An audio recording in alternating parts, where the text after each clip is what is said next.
Have you ever blurted out something and immediately wished you could turn back time? Of course you have. We've all been there, where the words leave our mouths like an arrow, unable to be taken back, and then we're left with regret and wishing we had kept quiet. But imagine, what if you could master your speech to the point where each word you uttered carried with it calmness, wisdom, and inner strength? What if your words were not just sounds, but the clearest expression of maturity and character? That is exactly the journey we will embark on today. 6 things that a wise Stoic person will never say. Things that seem small, but have the power to shape your character, how you relate to others, and most importantly, how you talk to yourself. Stoic philosophy from thousands of years ago teaches us that words are more than just tools for communication. They are mirrors of your intelligence and character. From avoiding meaningless boasting to appreciating the power of silence, every verbal habit you have contributes to who you are. And the great thing is, by the end of this video, you'll have practical, insightful principles for taking your speech to the next level. Whether at work, with friends, or in your inner monologue, you'll see a more mature, grounded version of yourself emerge. Get ready, because this isn't just a story about what you should or shouldn't say. It's an exploration of how words can become tools for living out your Stoic values, wisdom, and self-control. 1. Don't disregard other people's opinions. We all, this feeling, 1, something you dosaria feel. Feeling, we've all probably had that feeling. You're sharing an idea, a perspective, something you truly believe is valuable, but before you can finish, the person you're talking to waves you off, or worse, cuts you off with a skeptical frown. The feeling, however fleeting, leaves a deep scar in your heart. Is my thought really that meaningless? I know that feeling, not only from the side of the person being rejected, but unfortunately also from the side of the person doing it. When I first started my leadership role at a tech company, I was confident in my ability to make quick decisions. In one meeting, a young employee came up with an idea to improve a workflow. I listened, then almost reflexively interrupted him and said, "That's not realistic, let's skip it." For whole group .d-det. I thought I was saving the group time, but what I didn't realize was the heavy silence avoiding, and from that day, else.air spirit ever descended upon the room immediately after. Averted glances, reluctant nods, and from that day on, no one offered any more suggestions. The creative atmosphere that had been there, gone. Close said to, "Maybe you." After the meeting, a close colleague gently said to me, "Maybe you should listen a little longer. That idea isn't as bad as you first thought." Love, but also a wake-up call. I have created aware openness by reserve, but it was a blow to my ego, but also a necessary wake-up call. I had created an environment where openness was replaced by reserve, not because I didn't care, but because I thought I knew enough to moor the most dangerous manifestation of ignorance. Marcus Aurelius wrote, "You cannot learn anything if you believe you know everything." When you dismiss someone else's opinion too quickly, you're not just closing the door to knowledge, you're burning the bridge between you and them. You lose the opportunity to understand them, and more importantly, you lose the trust they might have in you. Day, simple. From that day on, I decided to try one simple thing: be quiet and listen to the end. Start. Even if I don't agree with it, I let the other person do his or her full presentation. I start asking myself, what is it about this idea that I'm not seeing? What can I learn from their perspective? The results were amazing. People who had been reserved now felt free to express their opinions. Ideas that seemed naive opened up solutions I had never thought of. And most importantly, people felt heard and included. You are building a team, build a relationship. Will it take, which, imagine this, you are building a team, a community, or even just a relationship. What makes a solid foundation? Not dominance, but the ability to listen without judgment. You, a message.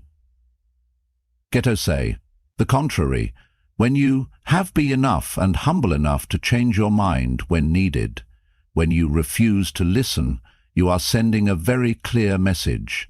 I don't believe you have anything valuable to say. Conversely, when you are open to receiving, you show that you are stable enough to learn and humble enough to change your mind when necessary. Stoicism never asks you to agree with everyone. It simply asks you to approach everything with an open and respectful mind. Listening is not a sign of weakness, it is a sign of intellectual strength. It shows that you are not threatened by differing views, but rather the opposite. You know that everyone holds a piece of the truth. And in today's age, when individual voices are increasingly drowned out by noise, those who can truly listen become those who have influence. Practice putting a space between reflection and response. Give others a chance to fully express their ideas. You may disagree, you may stand your ground, but you will create a space where respect can grow and where wisdom can flourish. Listening is an act of humility, and humility is the highest expression of wisdom. 2. Intelligence does not need to be shown off. Have you ever met someone who can't stop talking about what they know? They talk about the books they've read, the great lessons they've learned, the accomplishments they've made, with a pride that seems unending. At first you may be impressed, but then that admiration gives way to distance. It's not that their knowledge isn't valuable, but that the way they display it makes you feel small, even eclipsed. Stoic philosophy reminds us that true wisdom need not be held up like a trophy. Marcus Aurelius wrote, "Nature does not boast of what she has produced, nor should we boast of our own wisdom." Let me tell you a story about John, an old friend of mine who was very good at technology. In every meeting or event, John tried to be the smartest person in the room. He would talk about big projects, complex technologies he worked on, and awards he had won.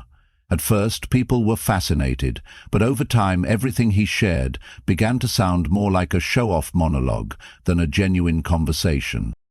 Until one day a close colleague told him bluntly, "You are very good, but the way you talk makes others feel inadequate."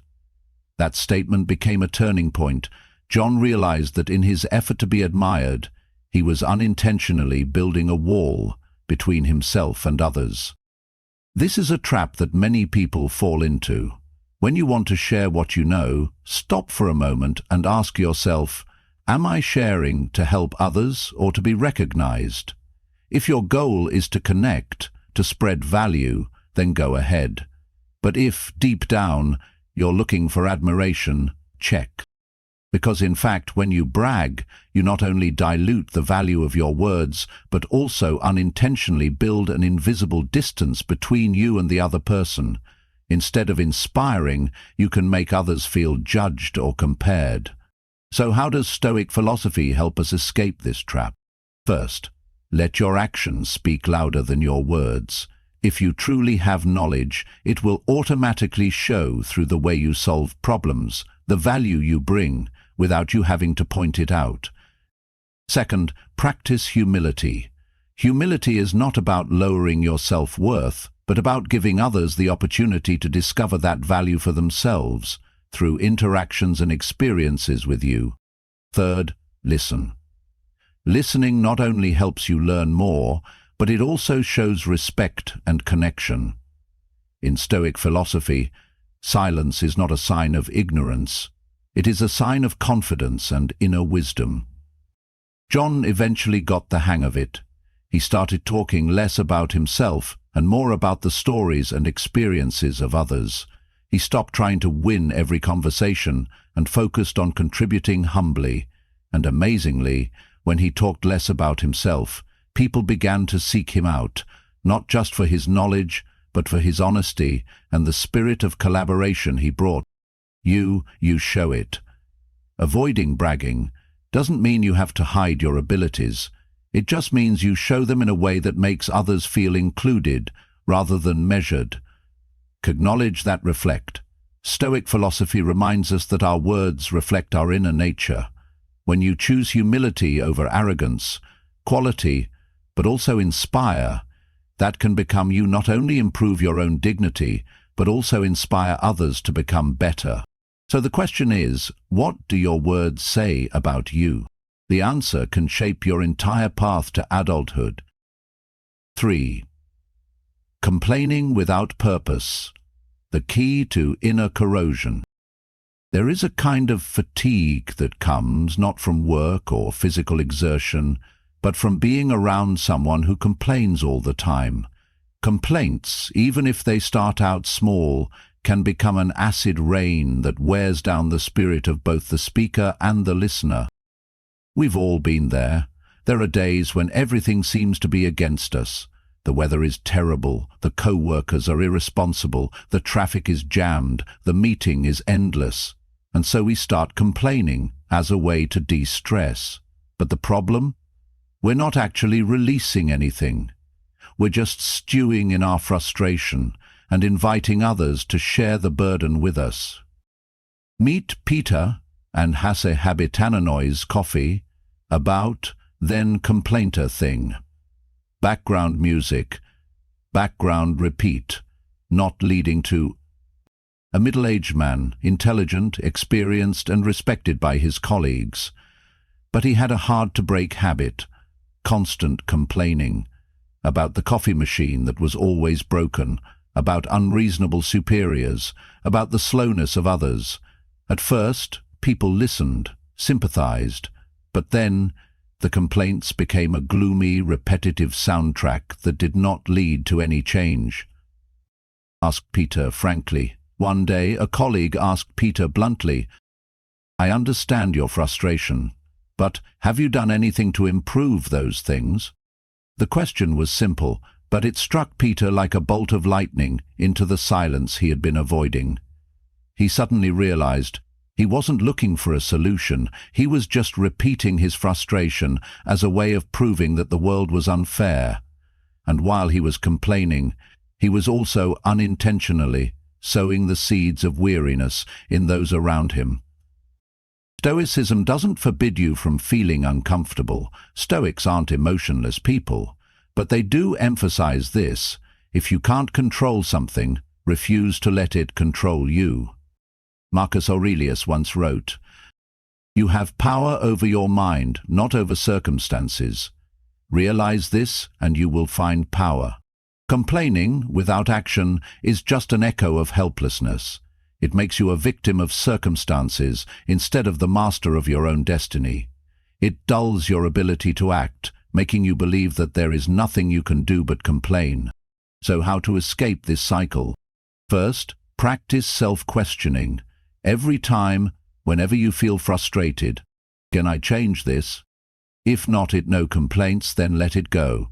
Complaining won't clear traffic or make your co-workers more considerate, but accepting and adjusting your attitude will help you move past these obstacles without sacrificing mental energy.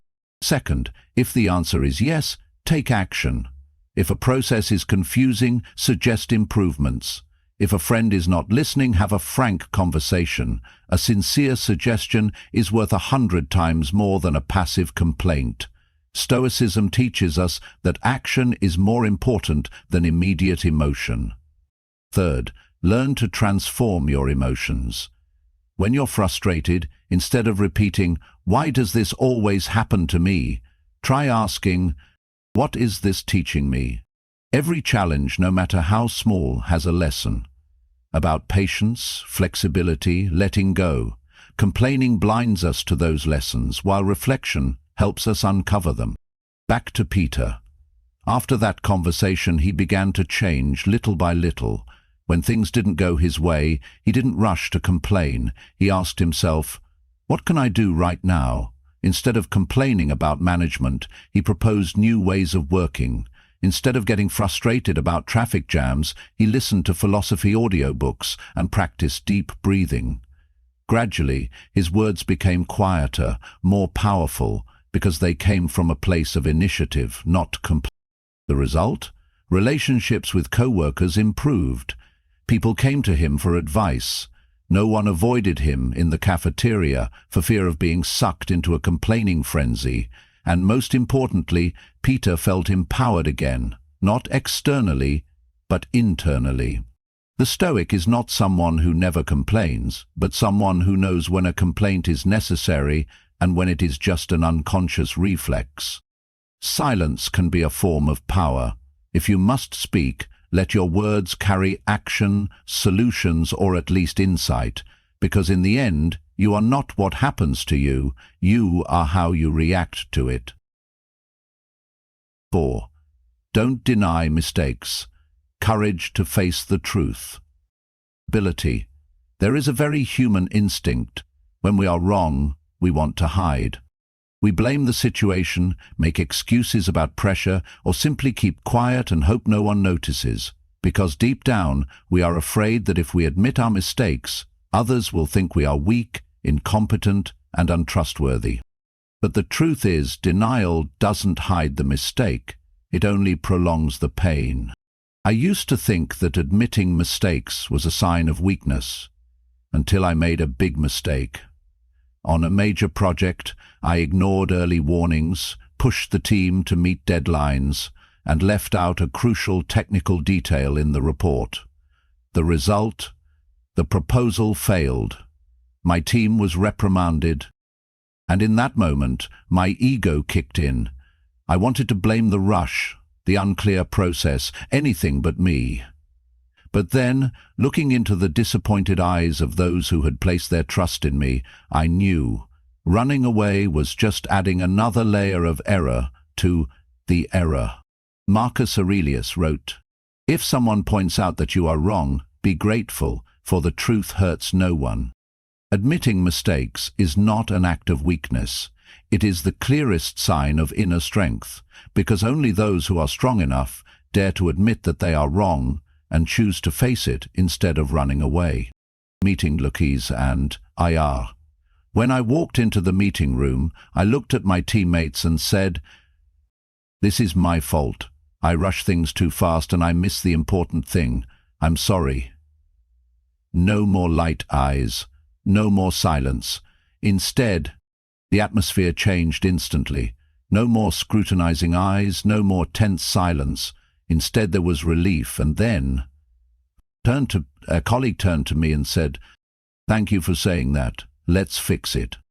I'll never forget that, not because it excused me, but because it showed me that when you're honest, you create a space where others feel safe to be honest too. Why is the courage to admit mistakes so valuable?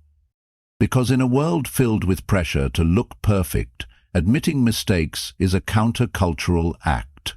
It makes you stand out, but not by being showy, but by being honest. When you say, "I was wrong, and I'm learning from it," you don't lose value, you're building real credibility. Stoics believe that mistakes don't define you, how you deal with them does. So how do you practice this? 1. Ask yourself as soon as something goes wrong, where was my part in this? Even if you were only partially responsible, that recognition is the beginning of maturity. 2. Stop blaming external factors. Circumstances always matter. People always make mistakes. But you don't control the world. You only control your own reaction. 3. Take action to correct mistakes. Section. What? Apologies are a start, but actions are the proof. What could you have done differently, better, prevented this mistake from happening again? Stoicism doesn't encourage self-pity, it encourages continuous improvement. That was light, not because after that, I was no longer afraid to say I was wrong. On the contrary, I felt relieved and free. Not because I was perfect, but because I was living authentically, without pretending or wearing a mask. Started looking to their mistake because they know. Is something important personally. The biggest surprise. People who had previously been wary of me began to approach me with their mistakes because they knew I wouldn't judge. I learned something important. People who are courageous enough to admit their mistakes don't just improve themselves, they become role models for others to follow. The Stoics did not deny failure, they faced it with reason and dignity. Paisai petagoen is a peace the land you stand from. Because the truth, no matter how painful, is the only ground you can stand on and rebuild from scratch. Next time, next time you make a mistake, don't try to cover it up. Stop, take a deep breath, look the truth in the eye, and say, I was wrong, and I'm going to fix it. No one can look down on a man who dares to say that. 5. Don't reveal your future plans too soon. Silence is the highest form of concentration. We live in an age where everyone is sharing. Social media encourages us to talk about everything. Our plans, our dreams, our goals, our intentions. We not only act, but we announce them before we act. But what few people realize is that talking about an intention too early can undermine the very motivation to act on it. The Stoics understood this. They did not hide because they feared failure. They kept quiet because they respected the process. Meet Jim, a personal man who you want. A gentle, amiable man, always ready for any invitation, any plan, any suggestion. Whatever anyone invited, he would smile and nod. Great, I'll come, count me in. Want jointos stack. It wasn't that Jim was insincere, he really wanted to participate, to contribute, to be present.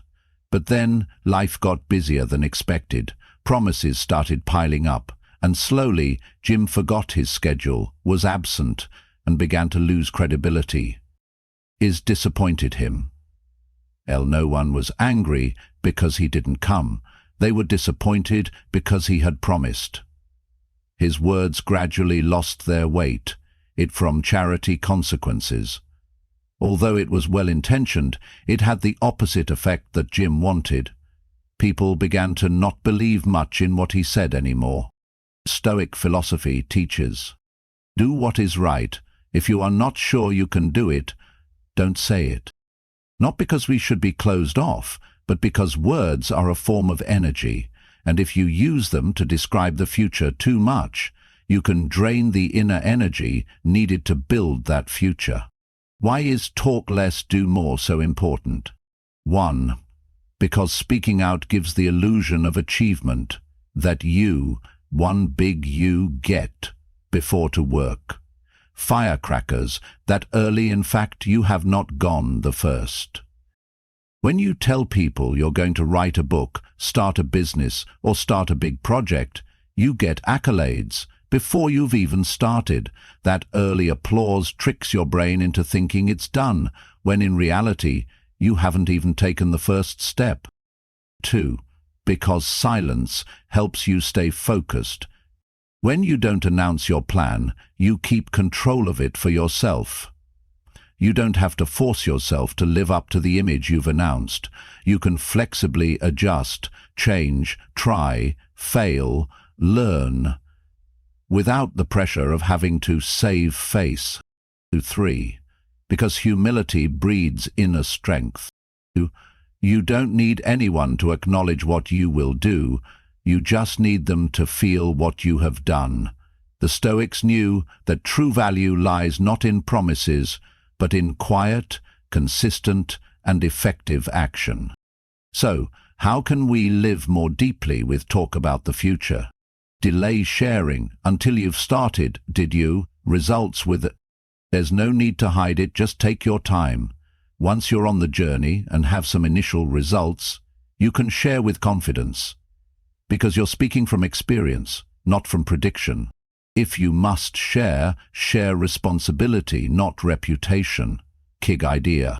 Speak up to get help, feedback, companionship, not to be praised for your big idea. And if you're unsure, learn to say, let me think about it. A delay, if sincere, is always more credible than an early commitment without follow-up action.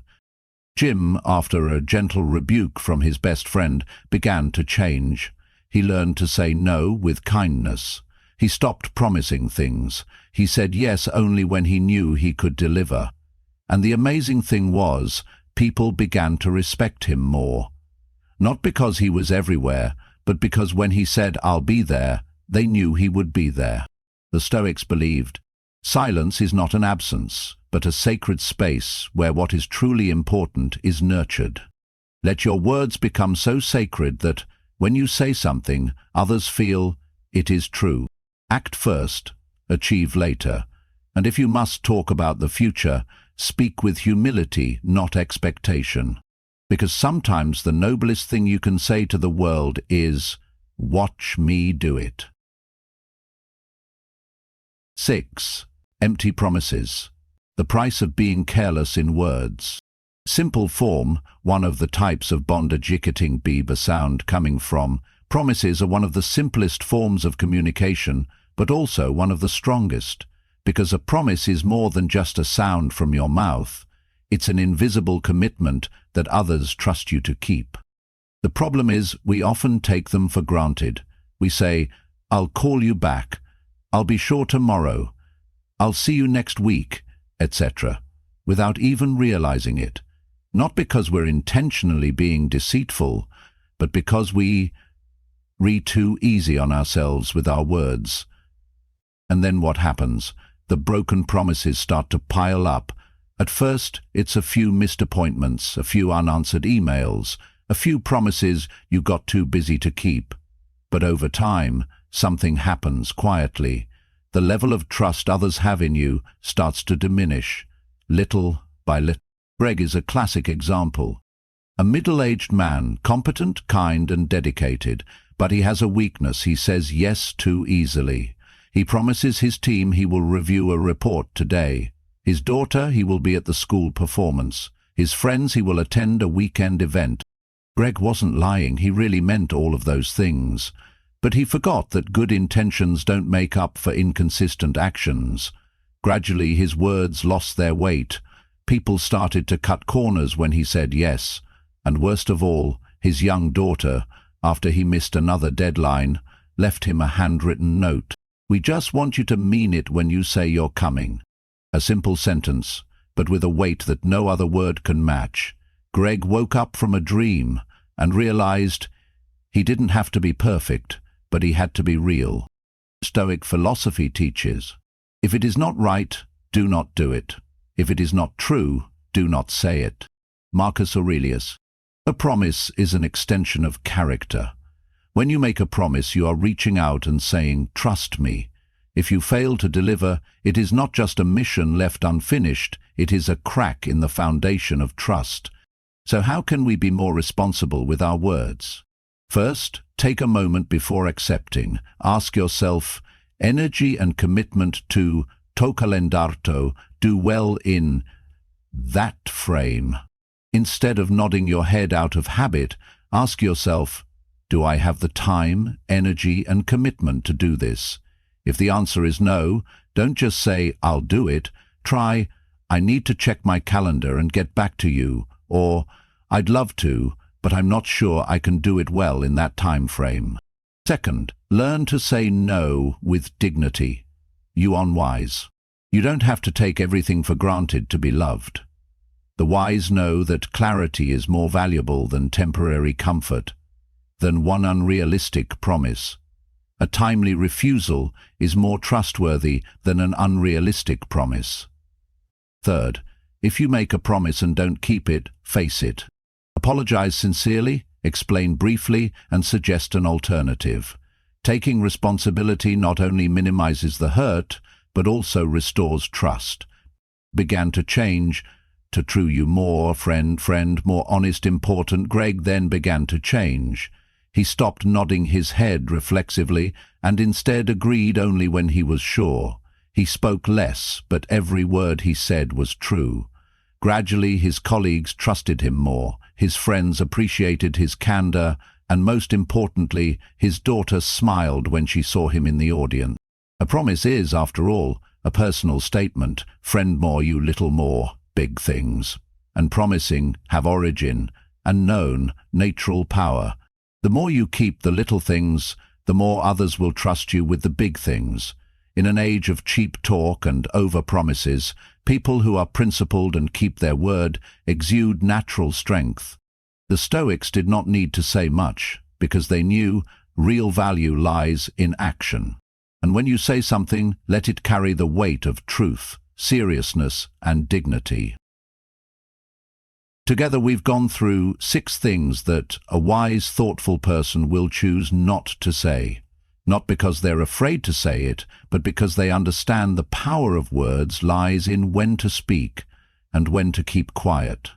From not showing off your knowledge, not being quick to dismiss other people's opinions, to stopping pointless complaining, not making empty promises, daring to admit mistakes, and keeping quiet about unfulfilled plans, all of it comes down to one core thing: living consciously.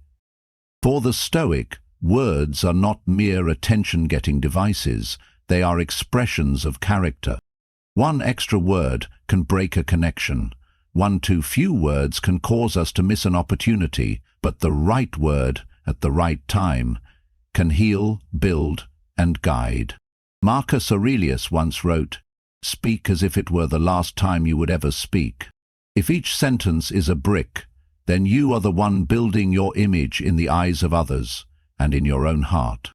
No one forces you to be silent forever, but learn to be silent at the right time, so that when you speak, your words carry the weight of maturity, steadfastness, and self-respect. Last to take away. Of course, and if there's one final lesson to take away from all of this, it's this: live in such a way that others can sense who you are, even before you say anything. Let your actions speak for you. Let your composure be a testament to your depth, and let your words be few but enough for others to listen with their whole hearts. Because wise people don't need to say much to be heard. They just need to speak the truth and live the truth.